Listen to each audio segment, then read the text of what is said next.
Hello and welcome to this edition of All Things Marketing with Gillian Rusike. This is the show that seeks to interrogate, analyze, critique, and celebrate marketing excellency and practice in the country. We also profile trendsetters, new entrants, and as well as exits within the marketing sector. Today, I am joined by a very interesting colleague who is known by the name of the Chartered Vendor. I'm Gillian Rusike, your host, and tonight we are coming to you live from ZTN Studios in Harare, Zimbabwe. Don't go away.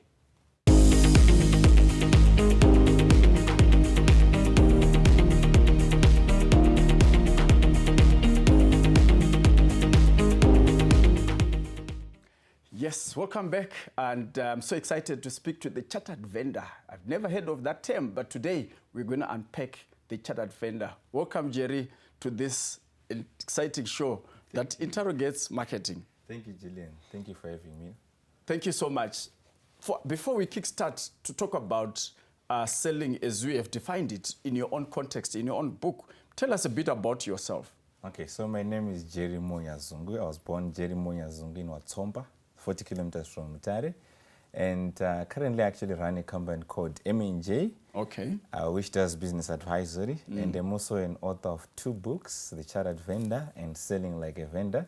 Okay. I also, I'm an accountant by profession, but I like sales, Yes. and I'm a sales enthusiast. So I want to at least train or at least mentor about 1 million Africans. That's my goal. And Yes. the goal is also to say, how can we transform our economy as Africa and to put Africa on the map? That's my vision. And that is the interesting thing about the profile of the gentleman I'm talking to today. He's an accountant by qualification, so much passionate about sales, and his passion is at least to train about 1 million people in Africa. Jerry, that is a very exciting profile, looking at where you're coming from, and now you've diverged into marketing, into sales rather, where you are the champion of sales. Let's talk about the distinction between marketing and sales from your own perspective. okay, I'll give you a simple example. Yes. So when a lady from probably Glenview, she wants to get married, Yes. or she wants to Glenview, that's where you come from, right? Yes, that's where I was selling. So let's say she's getting into town. She does her makeup, everything is now okay, tight clothes, getting into the town. She's now doing a catwalk. Yes. And that's, guys are now attracted to that lady. That's marketing. Just polishing yourself up. Then immediately when the guy says, "Hi, Jane, Yes. I'm Simba, can we talk?" Yes. Then the sales process now starts until the deal is closed, whether they're going to get into a relationship or they're going to be married. So that's my simple definition, which everyone I think can, because what I'm just saying is when you put a billboard, you're just like a lady who is dressed for the occasion. Oh, when you put out a flyer, Okay. when you're doing all the marketing, because sales at the end of the day is a function of marketing. Yes. But marketing, you're saying you're making the noise, you want the brand to be recognized, you're doing lead creation. Okay. But we're saying the sales process starts when someone is not interested in that product Yes. until when the deal is closed, the money, product or services exchange. So in other words, you are telling us that marketing is the preparation. You're beautifying yourself to be attractive to potentials, but now sales starts when a potential knocks on your door to say, "Hi, my name is so and so." We are more interested in bringing money to the company rather than beautifying ourselves or being attractive to the audience. That's a simple definition from the Chartered Vendor as we talk about the importance of sales management in an organization. Sales does not only apply to companies, but even from his example, even to human beings, you need to be well acquainted by what you do. Maybe let's dig deeper a bit, Jerry. How important is sales management from an organization point of view or even from an individual point of view? Okay, so sales is life. If I had power, or Yes. if I'm going to have that power, Yes. I would actually put sales from early childhood development. Why? Because when you're going for an interview, Yes. you're selling yourself to the panel. Yes. You're a pastor. You're selling the word of God to the to whatever, whoever you're leading. Congregation, yes. You're a president. I think we're going to have elections soon. Yes. What are you doing? You're selling yourself to the electorate. I think some other big giants from other parties, they actually fell on the wayside. Because Yes. why? They couldn't sell their manifesto. So people are now shocked that, but this guy did his marketing. But how did he fail to close that deal? Because when money is not exchanged, I call it a winner's exchange. When money or services are exchanged, that's when the real deal is. Okay. So yes, you can be this beautiful lady. That's why I was also shocked that, but this lady is so beautiful. Why is this? But she's single. She's unmarried. Because sometimes when a guy try to say hi, Yes. that lady is giving an attitude. Because probably they think they are more beautiful than anyone else. So that's why you see those ladies who they call, probably they say they are ugly. Then They're the ones who go first. they're the ones who are married. Oh my goodness. Yeah. So that's sales is There's no very, one who is ugly. This yeah. is so sales is very vital for not only for organizations, but I'm also saying as an individual, the way you dress, Yes. the way you carry yourself, Yes. even if you're a security guard, Yes. the way you're going to handle that person who is going to, because the security guard is going to be the first person to interact with your encounter. customer. Definitely. So if they're not trained in sales, they're not going to smile. Yes. They're going to think, imagine at 2021, 2020, where our security guards armed with thermometers. Yes. And they would refuse your anyone who would want to get into that company. So, but if they're trained well, they've got a nice way of asking, say, can I take your temperature? So sales is very important for everyone, be it an accountant, be it a mechanic. Because end of the day, even if you're a doctor, you can do your 7 years yes. at UZ. But at the end of the day, when you're now owning your surgery, you now need to sell those services to your what? To your patients. Yes. That's why you see most of the doctors, they're very good, but they cannot sell those services to their what? To their patients. And hence, they cannot make money. Yes. And Jerry, you are giving examples of trained professionals, doctors, mechanics, nurses, and all these other people that are qualified in their own fields. Now I want to go to the jinx of your book, Selling Like a Vendor. You are telling a doctor that you need to sell like a vendor. Maybe can you just break that for us so that we understand from your perspective why one should be able to sell like a vendor? Okay. So, like, I think there's a big company which is doing beverages in Zimbabwe, and I think they've actually managed to knock down the Goliath of the industry. Why? It's because they're using vendors. I even interacted with other big companies who are also saying, we need to copy this strategy. Why? Because vendors are aggressive. When vendors are out there, they know the words they are going to use. I think you've heard about people with, like, I'm selling a broom, which you can control using a remote. Vendors are very creative. Very aggressive, very creative. I need to stop you, Jerry, for the sake of our time. We need to come back to this component because Jerry is saying vendors are aggressive. They are very creative. And if you are a person who's running a business and you are not creative and you are not very, very vindictive in your approach, you will tend to lose out. Thank you so much for joining us in our edition of All Things Marketing. Don't go away. Thank you.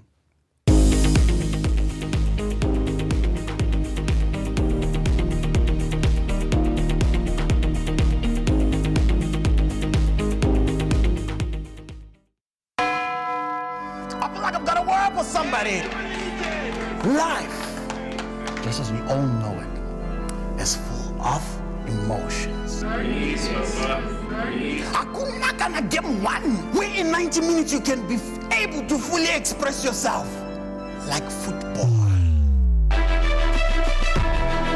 Chance, and it's a goal!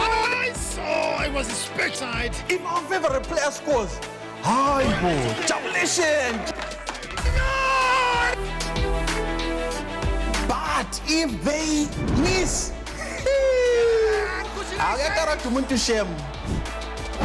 if the referee makes a very bad decision, we are so disheartened.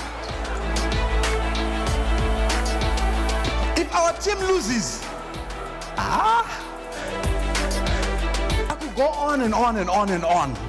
But simply put, football is 90 minutes of pure emotion. Let your emotions run wild with the Castle of the Premier Soccer League. Bora Redu, live on ZTNPRIME.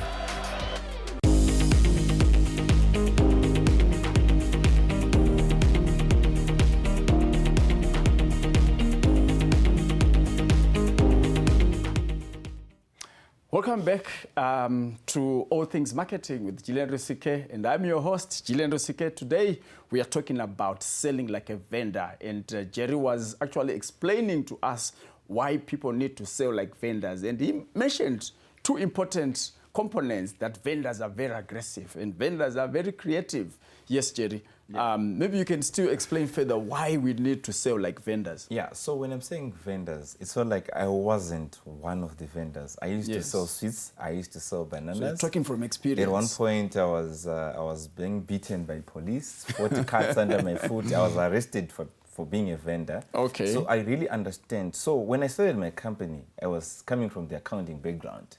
Okay. But I noticed that, no, the skills I got from the streets were the ones which are actually giving me an advantage over my competitors. Because I started noticing that, no, I need to be aggressive. Yes. When I want something, I really need to go for it. So hence, it's this book, that's why it's called The Chartered Vendor. The Chartered Vendor. So the Chartered Vendor, I'm just saying, I got the experience from school because I'm a qualified chartered secretary. Okay. So I got that experience, yes, from school. But much of the experience which I'm now using, I got that from the street. From the streets. So that's why I'm saying now a vendor is someone who is very aggressive, because it's not very easy, especially to survive on the streets of Zimbabwe or streets of Africa. Because Africa is a land of vendors. Oh yeah, definitely. People are selling in the streets, people are trying to make ends meet. Yes. So that's why I chose this title called Selling Like a Vendor. And I'm just saying, how did I manage to sell more than 11,000 books in Zimbabwe or in Africa? It's not easy. Yes, because definitely. Africans, they don't want to read. But I tell you, this book, it was sold like hotcakes. Because why? I was now using those skills. And even up to now, every day I sell 4 to 5 books in a day. Yes. It means that I'm now using those skills of saying, if I'm going to follow up on you, I'll be on your case until I close that deal. I've got a motto which actually says, when you're a qualified customer, we follow up on you until you buy, or until one of us dies. If you die first, we'll attend your funeral to make sure that you're really dead and start following up on your children. Very interesting, Jerry, there to say, look, we follow up on you until either of us dies or you actually make an actual purchase. I'm sure the environment we are operating in requires such aggressiveness for you to excel. Jerry here is saying that for you to excel in the business, whatever business you're doing, aggression like a vendor, that's the only way we can put money in our pockets. So from your perspective, now we are talking about selling like a vendor, and you have said there are different characteristics of a vendor which are completely different from another person. Yeah. Would you say that there's a difference between normal selling that we are taught, that we practice, and selling like a vendor? Is there a big distinction there? And why are you advocating for selling like a vendor? Okay, yeah. If we notice, vendors, most of them, they'll be selling, most of the places, they're actually illegal. They don't have licenses. And when I'm saying a vendor, like in this context, I'm no longer saying the person who is on the streets only. I'm also saying even the guy who is in the office, the guy who has been taught marketing, the guy who has been taught sales, they need to take that strategy of saying, but what do vendors do? Vendors, they don't wait for the customer, like in this current economy, or even in Africa, or even in Zimbabwe. In this kind of economy, you cannot wait for the customer to come to you. But vendors, what do? They wait for you at the bus stop because they know that that's where money is.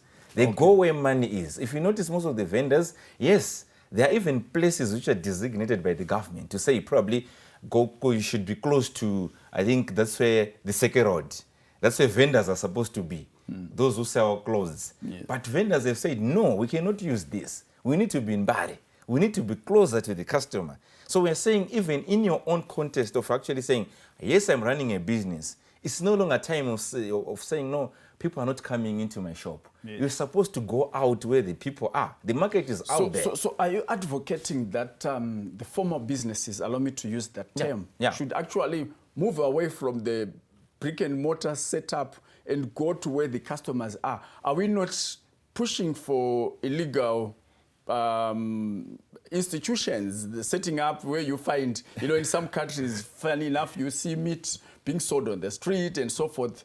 Is it something that you are advocating because that's where the money is? No, I'm not saying, thank you for that question. I'm not saying people should do it illegally. I'm saying if I was going to mention that beverage giant, they've managed to do it in a legal way with all those carts which are well branded. Okay. They've seeked license to do that. Yes. So they're doing it in a it's a well-oiled machine, but they're using who? They're using a vendor who is closer to the consumer, and they're making the product availability in terms of water. Most of the beverages are now closer to the consumer. Okay. So that's what I'm saying to say. Yes, as much as you are running your company, you are running a website company, you're selling whatever goods you're selling. Why can't you start learning from a vendor who is going closer to the consumers? Why can't our salespeople, instead of just sitting all day in offices making calls, why can't they go to the market where the people customers are? Yes. Okay. Was a company like there's a guy called Gillian Rusike. He was explaining that a company which does its marketing very well. Yes. Sometimes it doesn't need many salespeople, or probably they don't have to have a well-oiled.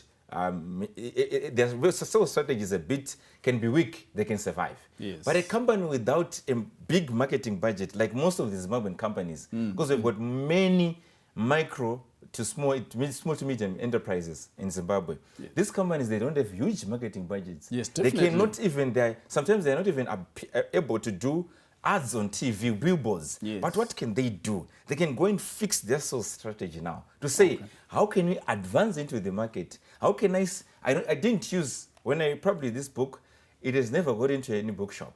Okay. But I said, how can I use my skills which I have to advance?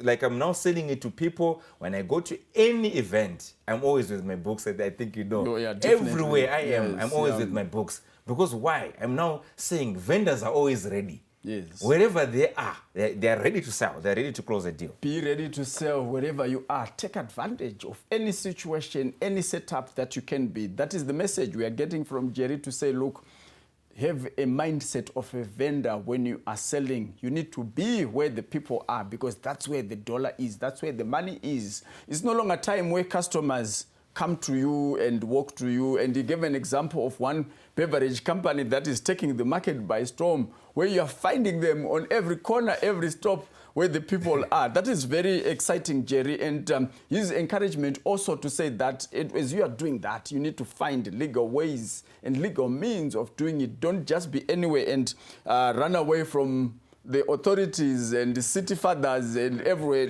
and be in places that are not designated for that. You need to be where the people are. That's quite exciting, Jerry. So now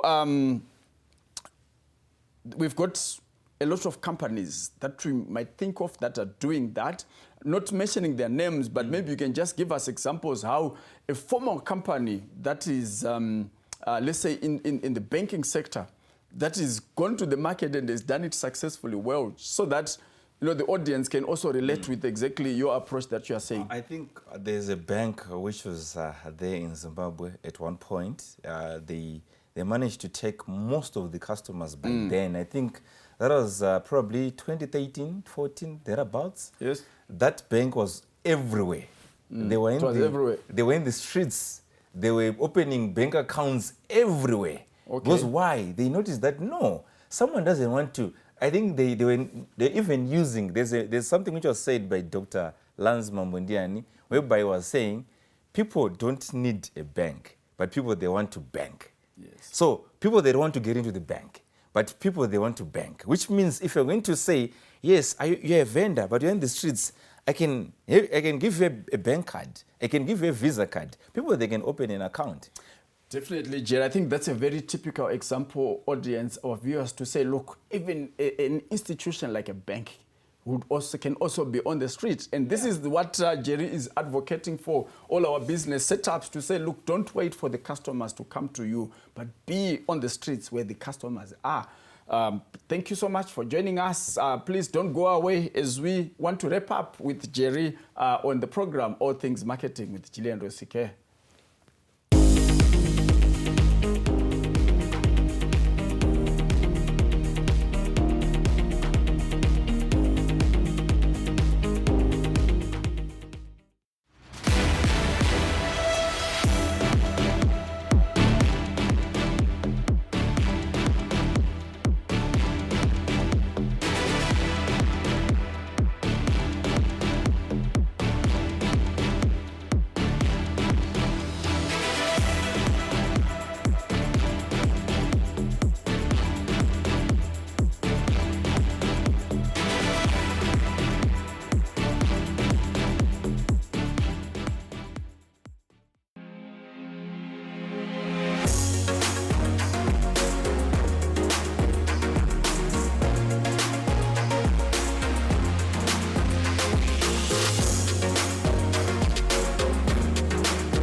Welcome back, our viewers. This is a very exciting program where we talk, interrogate, analyze, and critique marketing concepts that makes our businesses survive. We are in a very exciting moments in our economy as we evolve, as we develop as a country, and there are so many different strategies that are needed for your business to survive. And today, I'm hosting the chartered vendor who is advocating to say, look, nowadays, business is no longer about the brick and mortar setup, but you need to be where the customers are. You need to be on the streets. Be like a vendor who dares any environment in order to get the dollar.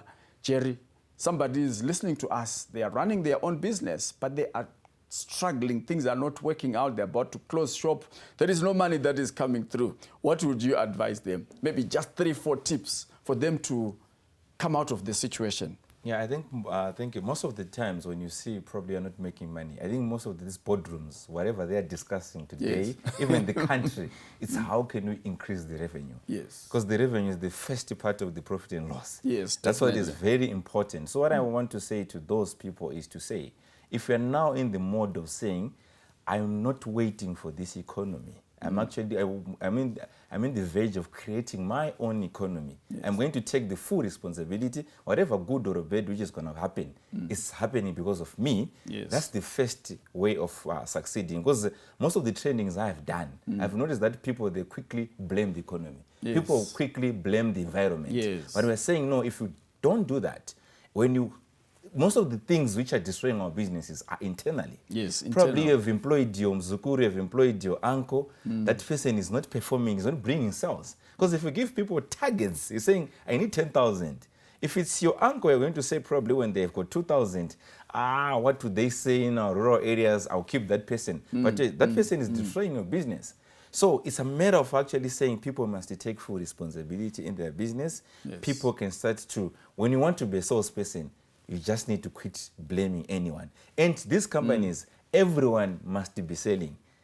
Be it everyone an accountant, in the organization. Be it everyone must be selling. Even a security guard must be selling something. So are you advocating that in terms of training capacity, the organization should capacitate almost everyone within this, right from the CEO, because he's the chief salesperson of the organization? Exactly. So everyone, like right now, the biggest salesperson of this country is the president. Yes. When he goes out to Davos, he's trying to sell the brand Zimbabwe. Yes. So even in our companies, from the CEO to the someone is cleaning, that chef must be at least selling one product. They must know the services and the products which their company is offering. At least if they sell them to 2 or 3 people. We are. So are you also advocating at this juncture that the organizations or the companies, if you are struggling or if you are not really achieving your targets, the fundamental training that needs to be given to your staff members, it's about selling, and everybody should be accountable to the targets? Thank you. That's true. That's even when you're in software business, you're going to do a presentation.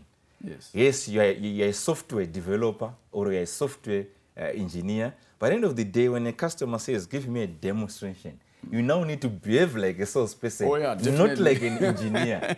Or even when you're a doctor, you no longer have to behave like a doctor. Yes. You're now in the selling mode whereby you're asking questions, whereby even your patient will say, I think, imagine, Mr. Gillian, when you're going to have a doctor who is going to say, after visiting a surgery, probably I had a terrible headache. You're given the pills, the injection. Yes. Then after that, someone is going to call you and probably ask, after 3 days, how are you feeling? Oh, yeah. Do you think you're going to choose another doctor or you'll be now dealing with that only doctor? So that's sales. Yeah. I think it's a very great component because that's where the money is. I mean, look, we can do any other things. We can produce, we can what? But sales or selling, that's where the money is. So every organization, Jerry here is saying that we need to make sure that we prepare ourselves to bring in the money. It's no longer about your profession. It's about how you present yourself to the customers. How do you market yourself? How do you become attractive? But over and above that, how do you bring in the dollar? Jerry, what will be your parting ways to the viewers? So what I just want to say to the viewers is, yes, I know things are hard, things are difficult, but we're saying if at least you can master that art of if you're selling something small, I've had a lot of people coming into my inbox saying, I've got a business idea, but I'm looking for funding. No one is coming to give you that funding. Yes, sure. Because people don't fund ideas. People fund something which is already in motion. Yes. So at least go out and do something. With your $10, you can start a business. With your $50, you can start your business. Yes. So don't be a crybaby. You just keep on moving. This economy, you can actually make money. People are driving big cars. Yes. I think Harare has got most of the GD6s right now in Southern Africa. People are making money. So why can't you also join that bandwagon and start making money? Yes. Yeah. Somebody watching us tonight, they are saying they want to see, to have a copy of your book. You said you don't find it in bookshops. Yeah. Where do they get it? How do they get hold of you? Because they want to know the art of selling like a vendor. Yeah, so thank you so much. So we will distribute this book nationwide, even when you are beyond, like it's on Amazon. It's on Amazon. All the books are on Amazon, kinda. And this one has got an audio. This one, I'm here to produce the audio version of the book. But you can find it on Facebook. Yes. I'm on every social media platform, including TikTok. My contacts are also there. So you can get in touch. Then you can bring the book wherever What you are your hashtags? What are you? It's Jerry Mo Nyazungu, or on Jerry on Nyazungu all the social media platforms. Yeah. There you have it, our viewers. Interesting conversation. Jerry is advocating to say, look, the times that we're operating in as businesses, we need to change our strategies. It's no longer business as usual, but we need to sell like vendors in order for us to survive. You should not be diplomatic about anything. You need to go for the dollar, and the dollar is on the street. Very exciting and very mind-opening conversation with Jerry there, and I hope as viewers we have learned something. Thank you so much for joining us tonight in this edition of All Things Marketing with Gillian Rusike. And yes, you can also get in touch with us on our social media handles, ZTNPRIME, and we can be in touch. Very good night. Thank you so much.